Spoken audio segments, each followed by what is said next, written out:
今天我们要介绍10项令人惊艳的台湾之光，也就是台湾在全球堪称第一的领域。你或许以为半导体已经是台湾最强的王牌，但其实它只排在第2名而已。至于第1名，反而是一个日常生活中最不起眼的小角色，却默默地征服了全球200多个国家。听起来不可思议吧？那么就让我们从第10名开始，一路倒数到第1名，深入揭晓台湾10大世界第一的隐形冠军们。第10项世界第一是台湾的兰花出口。你可能不知道，全球最大的兰花供应国竟然是台湾。在欧美的花店和展览里，美丽高雅的兰花经常来自台湾。台湾被誉为兰花王国，其中又以蝴蝶兰最为知名。近10多年来，台湾兰花培育技术突飞猛进，不但培育出色彩纤细、花形壮硕的品种，还克服了层层检疫障碍，把兰花活体连盆直接外销到世界各地。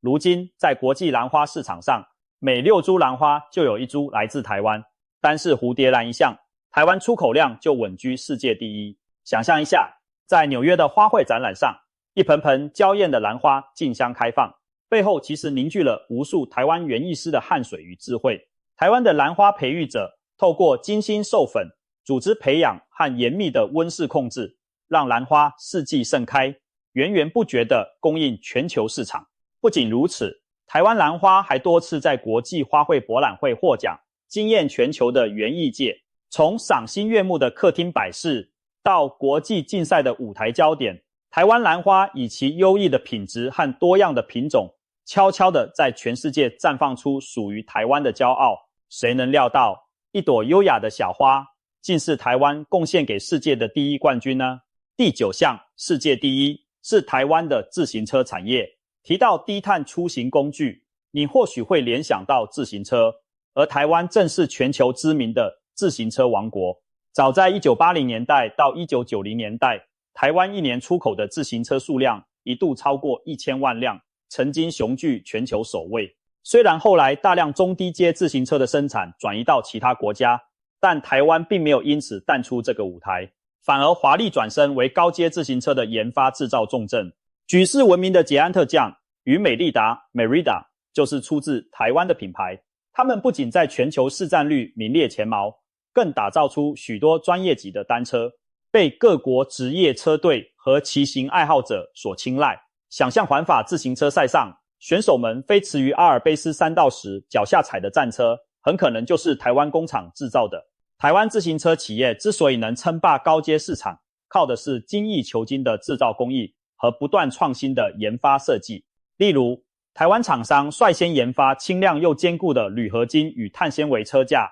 让自行车既轻盈又耐用，彻底甩开传统笨重的铁制脚踏车。近年来，因应环保风潮与健康意识，高阶自行车和电动辅助自行车 e-bike 的需求节节高升。台湾更是在这波浪潮中再创高峰，许多欧美品牌的高阶电动单车核心技术与制造也离不开台湾供应链的支撑。可以说，从代工生产到打造自有品牌，台湾自行车产业骑出了属于自己的康庄大道。当你下一次骑上单车，感受微风拂面的畅快时，别忘了这2轮之上可能凝聚着台湾职人数十年的热忱与巧思。第8项世界第一属于台湾的机能性纺织品。或许你难以将传统纺织业和世界冠军联想在一起，但台湾的纺织业早已脱胎换骨，成为全球机能布料市场的隐形冠军。所谓机能性布料，就是具有吸湿排汗、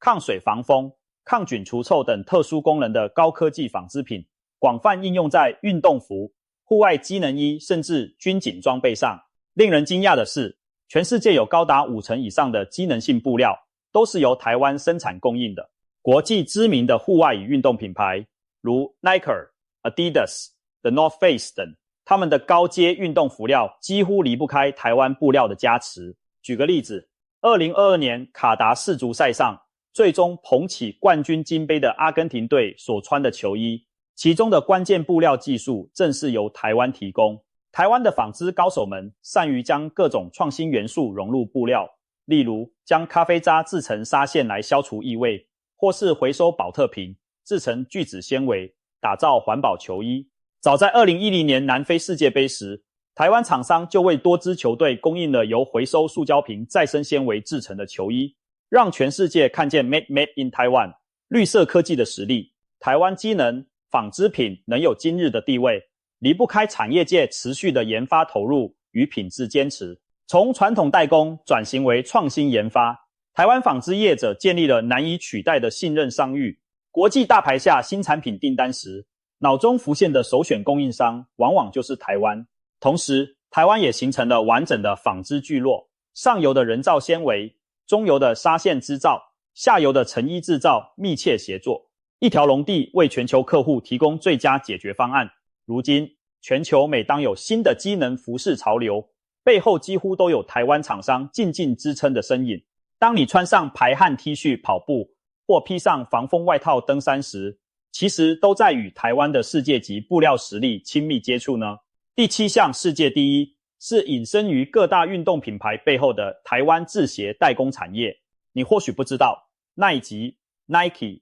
艾迪达、Adidas 这些全球知名运动鞋，每5双里就有1双出自台湾企业之手。台湾的宝成工业和丰泰企业等鞋类代工巨头，常年稳坐全球最大运动鞋制造商的宝座。以宝成集团为例，它旗下在全球各地的工厂每年生产超过3亿双鞋，市占率约20%，是名副其实的世界鞋王。从慢跑鞋、篮球鞋到户外登山鞋，各式各样的鞋款在设计研发阶段就融入了台湾人的专业。也许你会好奇，这些国际品牌的鞋不是多在中国、东南亚生产吗？没错，实际的制造工厂遍布大陆和越南等地，但操盘这张全球制造网络的头脑正是台湾企业。早在1970年代，台湾的制鞋业崛起，聚落从彰化延伸到云林，孕育出无数鞋类代工好手。后来因应人力与土地成本考量，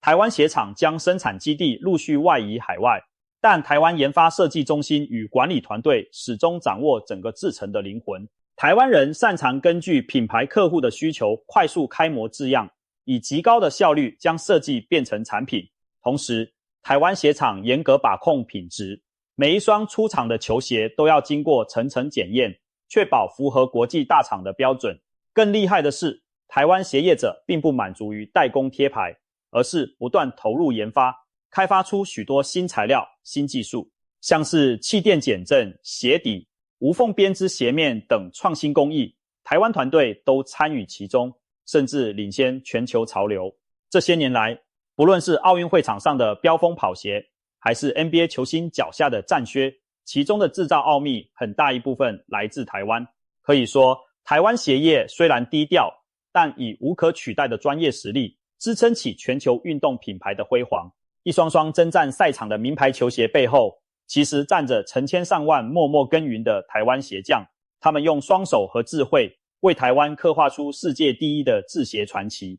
第6项世界第一是智慧型手机相机镜头的制造。每当你举起手机拍照，咔嚓一声定格瞬间美景时，可曾想过这颗小小的镜头来自何方？极有可能它就产自台湾。台湾的大立光学公司是全球手机相机镜头领域当之无愧的隐形冠军。别看手机镜头只有指尖大小，里头可是大有玄机。多片精密研磨的光学镜片以微米级的精度组合在一起，才能让你的手机摄影清晰又明亮。而大立光正是掌握这项精密技术的顶尖高手。早在功能手机时代，台湾就有厂商开始研发微型相机镜头。随着2010年代智慧型手机摄影功能大爆发，大立光凭借技术领先迅速崛起，占据了全球高阶手机镜头市场的大半壁江山。苹果 iPhone 每年新机的主镜头，大立光常是主要供应商之一。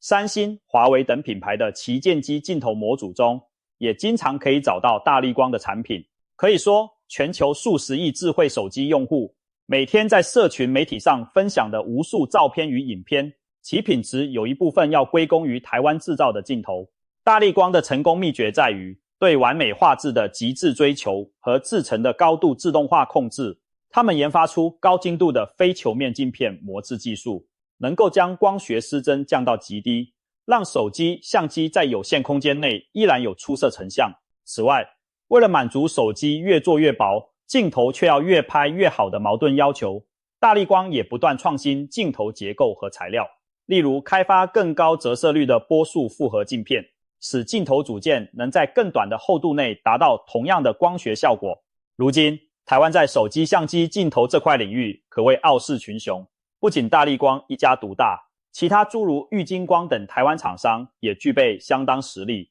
共同构筑起全球行动摄影的基石。当你惊叹手机夜拍功能越来越强，变焦越来越远时，其实是在见证台湾光学工程实力的展现。一如既往，台湾的强项总是在关键但低调的地方发挥着巨大作用，手机镜头只是其中一例。第5项，世界第一是半导体晶片的封装测试产业。大家都知道，台积电在晶片制造上称霸全球，但制造出的晶圆晶片只是半成品，还需要经过封装与测试，变成独立的晶片才能安装在各种电子产品中。而在这道关键的后段工序上，台湾同样站稳了世界第一的宝座。台湾的日月光半导体 ASE Technology 是目前全球最大的晶片封装测试服务供应商，其规模和技术实力遥遥领先其他国家竞争者。日月光集团每年为无数国际大厂处理各式各样的晶片，从电脑、手机用的处理器到汽车电子元件乃至尖端的人工智慧晶片，都经过他们的巧手封装。试想，一颗先进的处理器晶片就好比一颗脆弱的裸露宝石，只有靠封装工程师为它装上保护外壳，连接引脚，它才能顺利上机运作。而台湾的封测业者正是那群为高科技宝石镶嵌冠冕的工匠。日月光等台湾封测厂拥有全球最全面的封装技术版图，从传统的引线框架封装到先进的倒装晶片、晶圆级封装，乃至当今火热的 3D 异质整合技术，如台积电的 CoWoS 和先进封装，台湾业者都参与其中，甚至领导风骚。根据业界统计，台湾在全球晶片代工、Foundry 与封装测试、OSAT 两个环节皆居龙头地位。也就是说，从晶片诞生到变成可用元件这整条价值链中，有相当大的比重掌握在台湾手中。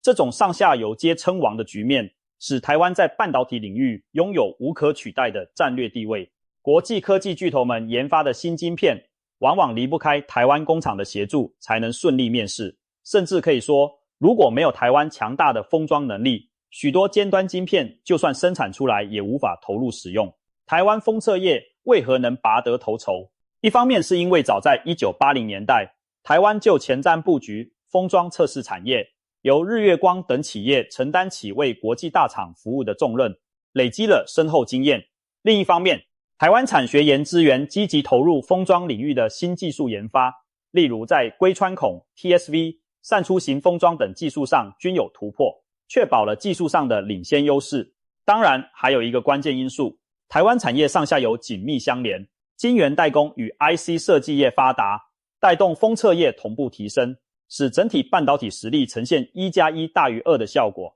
总之，别小看那不起眼的晶片，黑盒子里头封装着的不只是晶圆切片，还封装着台湾叱咤风云的世界级工艺。第4项世界第一是资料中心、伺服器与笔电等电子终端产品的代工制造。当你在云端储存照片、播放串流影片，或是在笔记型电脑前敲击键盘时，恐怕很少会想到，支撑这一切的硬体设备大多出自台湾之手。事实上，全球绝大多数的品牌电脑与伺服器都是由台湾的代工厂设计、生产，再贴上 Dell、HP、Apple 等品牌商标，运往世界各地的市场。台湾在这一领域的统治地位可以用一个惊人的数字来说明，全世界有将近80%的伺服器和笔记型电脑是由台湾厂商制造的。举例来说，你身边的笔电，不论是联想、惠普还是苹果 MacBook， 其实很可能都出自广达、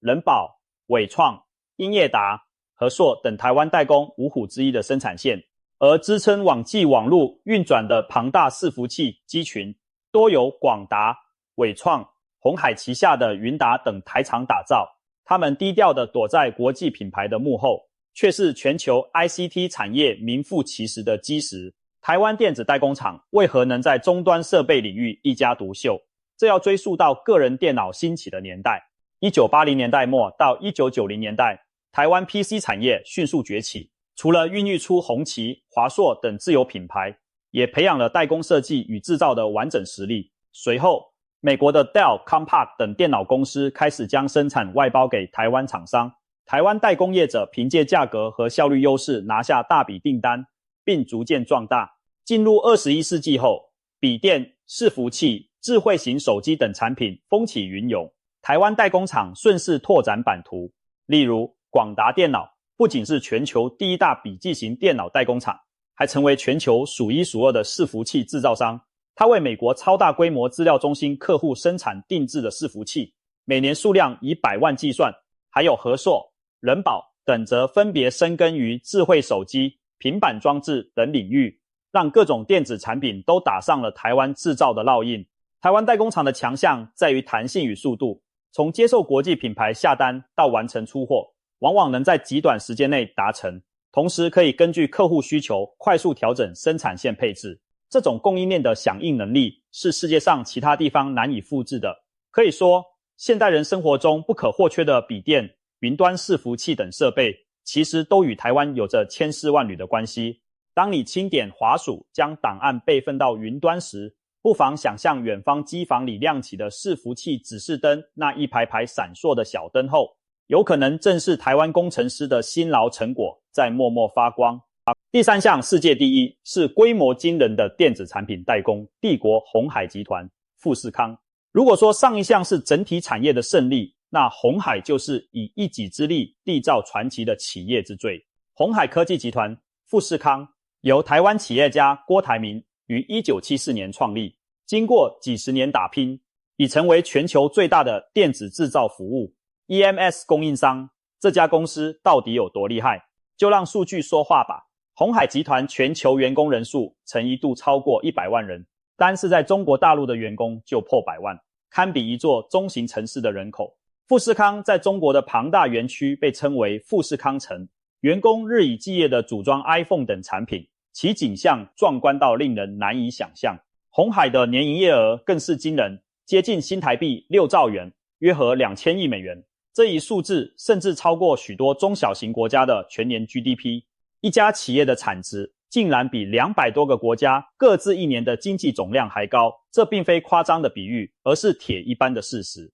也难怪有人说，以鸿海的规模，别说买下一个国家，自己就是个经济体了。作为电子代工之王，鸿海几乎无所不代工，从苹果的 iPhone、iPad 到任天堂的游戏机，从 Sony 的电视到 Dell 的伺服器，甚至电动汽车零组件，处处都有鸿海的身影。鸿海成功的秘诀在于其庞大且高效率的供应链整合能力，以及执行力惊人的生产管理。富士康的工厂以组装速度快、产量大著称，同时能严格控制成本，让客户省心又省钱。当年郭台铭以生产电视机旋钮起家，凭借薄利多销和吃苦耐劳精神，一路扩张版图，终于在21世纪抓住了智慧手机浪潮，一举成为苹果最重要的制造伙伴。可以说，现代人手中的 3C 电子产品有相当大的比例出自鸿海的工厂。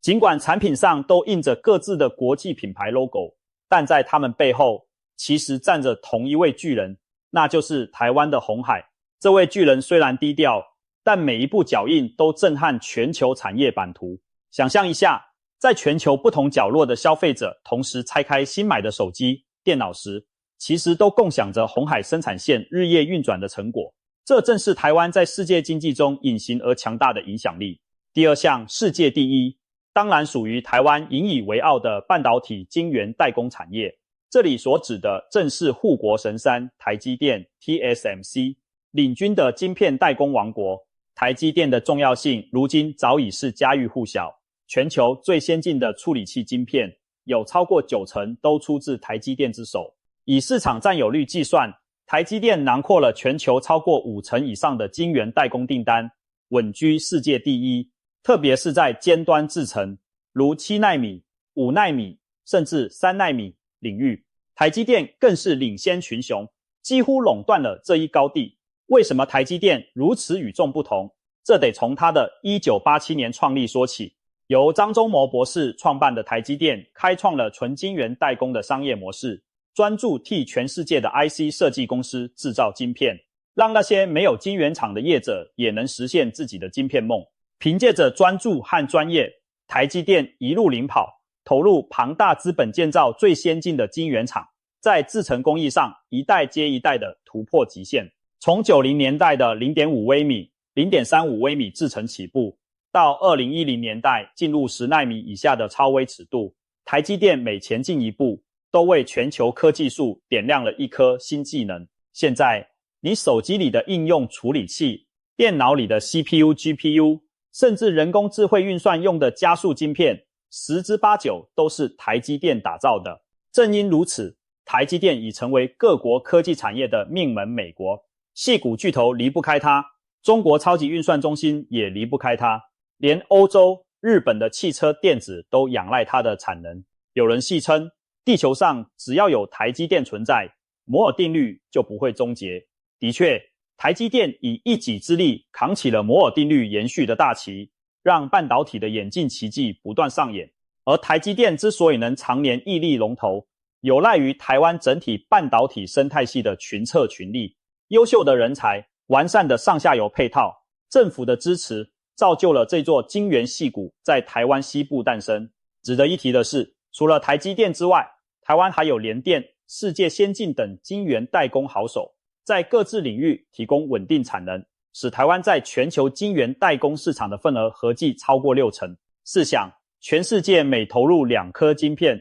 就有至少1颗来自台湾晶圆厂，这是何等惊人的影响力。如今，缺芯已成为国际热词，而台湾这座晶片岛屿无疑握有疏解缺芯困局的关键钥匙，也难怪有人将台湾比喻为现代科技社会的心脏。一旦台湾晶片供应受阻，全球经济都会随之颤抖。能让所有科技强国都如此牵肠挂肚，台湾半导体产业的世界第一，实至名归。现在终于来到第一项世界第一，这个冠军既非高科技产业，也不是百年老店，却与我们每天的生活息息相关。它就是台湾的工业用紧固件，也就是俗称的螺丝钉。也许你会瞪大眼睛，螺丝？没错，就是那一枚枚不足几公分长的小螺丝。别看螺丝其貌不扬，全球从汽车、飞机、高铁到手机、家具，无不靠它们紧紧扣合。而台湾正是这些不起眼小东西的供应大国。事实上，台湾制造的螺丝扣件产品，长期以来外销全世界超过150个国家，在国际市场上占有骄人地位。以美国市场为例，台湾已连续30多年稳居美国最大的螺丝、螺帽供应国。每年美国进口的金属紧固件中，有将近一半来自台湾。因此，有人说，在美国的后院露台、浴室橱柜，乃至高楼机场里，每10颗螺丝就有4颗是台湾造。听起来是不是很不可思议？一个弹丸之地，如何成为全球产业基础的支柱之一？这要归功于台湾螺丝产业深厚的根基和不断升级的努力。早在60年代，台湾民间工厂就开始代工生产螺丝等基本五金件。经过70、80年代的蓬勃发展，高雄地区逐渐形成了世界知名的螺丝生产聚落，特别是在高雄市的冈山、鹿竹一带，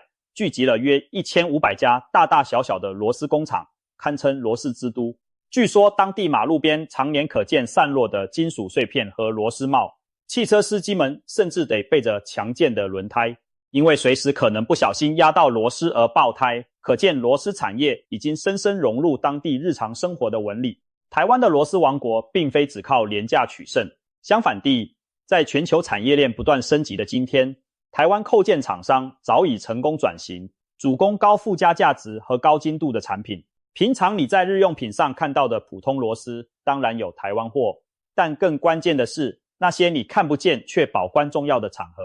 例如地铁和高铁的轨道连结螺栓，需要能承受巨大震动。资料中心伺服器机柜里的微型螺丝，要在高温高速运转环境下依然稳固。波音客机和空中巴士的机身关键部位螺栓，得经过特殊合金处理，以抵抗极端温差和压力。上述种种台湾厂商都能生产并供应。不仅如此，台湾更将螺丝技术延伸应用到医疗和新能源领域，例如用于齿腭重建的人工牙根、植牙螺丝，以及风力发电机组装所需的超大型高强度螺栓，台湾公司都占有相当份额。可以这么说，台湾螺丝早已脱离廉价代名词，而成为精密工业零件的代表。在全球螺丝贸易版图中，台湾至今仍是不可或缺的领导者。2018年，美国对钢铝产品祭出高额关税，曾让台湾螺丝出口受到冲击。